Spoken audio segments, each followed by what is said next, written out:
कहानियां आपको सुनाया था, लेकिन आप लोगों ने उस पर कितना अमल कर पाया साल भर में या नहीं, ये तो आप ही जानते हैं।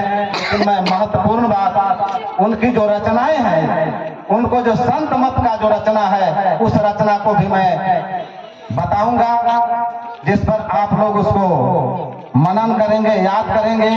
मैं इस पन्ना को इसलिए लिया हूँ कि इसमें बहुत गहराई का इनका रचना है। मैं इनके रचना को, चूंकि उनके संत मत काल में इनके शब्दावली कुछ पंक्तियों को सही सही नहीं सीख पाया हूँ, उच्चारण कर सकता हूँ, इसलिए मैं इनको कलम से उतार लिया हूँ। कहे मैं ऐसे बोलूंगा, कुछ बातों को मैं बोलूंगा। आप जानते हैं कि बौद्धाचार्य महोदय ने आज आम रूप से संत गुरु रविदास जी का जन्मस्थली वाराणसी काशी के मड़ुआडीह आज कहते हैं, लेकिन उस गांव का नाम है गोवर्धनपुर, वाराणसी काशी। वहां पर इनके माता और पिता का नाम शॉर्ट में, चूंकि बौद्धाचार्य ने कहा इस पर ज्यादा मैं नहीं करूंगा, क्योंकि दूसरी ओर ले जाऊंगा। इनके माता पिता का नाम रघु, लोग राघव के नाम से भी जानते थे। अब इनका माता का नाम कर्मा देवी था। और कहीं कहीं कई पुस्तकों में लिखा हुआ पाया जाता है कि इनकी 648वां जयंती मनाया जा रहा है, और कुछ लोग इनको 33वां जयंती 33वां मनाने की बात कह रहे हैं। और कुछ पुस्तकों में लिखा हुआ है, जो मैं इसको बता रहा हूँ, अपने अपने संत मतों का अपने अपने रचना के हिसाब से जो लिखा गया है। कुछ मतों, कुछ संतों का मत है कि 1334वीं जयंती समारोह 1334 में इनकी जन्म हुआ था। कुछ लोग कहते हैं कि 1434 में हुआ था, और कुछ लोग कहते हैं कि 1435 में हुआ था। लेकिन 1435 जो है जन्म, जो है संत गुरु रविदास जी का, जो बनारस के मंदिर में जो अमृतवाणी नाम का किताब लिखा हुआ है, उसमें बताया जाता है कि 1435 उन्होंने अपने जीवनी में लिखा है। चलिए जो भी मत हो, 638वीं या 48वीं जो भी हो, कुछ मत कहते हैं कि 1377 में इनकी जन्म हुई थी। चलिए जो कुछ भी हो, आगे मैं बता रहा हूं कि गोवर्धनपुर में हुआ था, जिसका बाद में बेगमपुरा राज भी कहा गया। बेगमपुरा का अर्थ क्या था?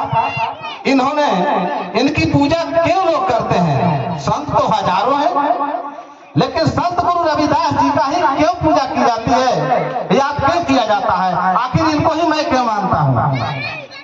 और संतों में गुरु के गुरु कैसे बन गए? संत तो बहुत थे, लेकिन संतों का गुरु कैसे बने?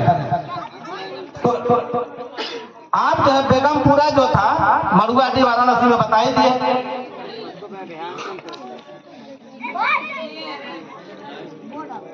इनका मानने का कारण था, इनका मानना था, इन्होंने जो रचना में लिखा है कि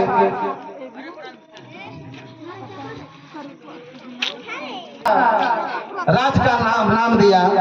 इन्होंने ऐसा राजा चाहता था कि राजा और प्रजा, यानी छोटा बड़ा ऊंच नीच जाति पाति का भेदभाव नहीं हो, सभी लोग समान हो, चाहे पशु हो, पक्षी हो या मनुष्य हो, सभी को शांतिपूर्वक, समानता पूर्वक, भय मुक्त जीने का राज बनाना चाहते थे इन्होंने।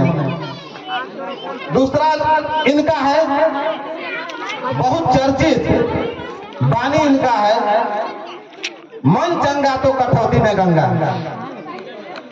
मन चंगा कठौती गंगा क्या है भाई?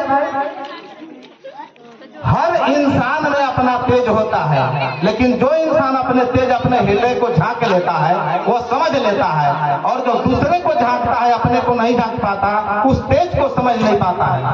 इसलिए अपनी तेज को समझनी चाहिए। अगला पंक्ति है कि संत गुरु रविदास जो है, इन्होंने बहुत क्रांति किया। ये लोग कहते थे कि नहीं फल्ला के भक्त थे, राम की पूजा करते थे, ये पाखंडी नहीं थे। ये सामाजिक क्रांति लाने का काम किया, ये बदलाव चाहते थे।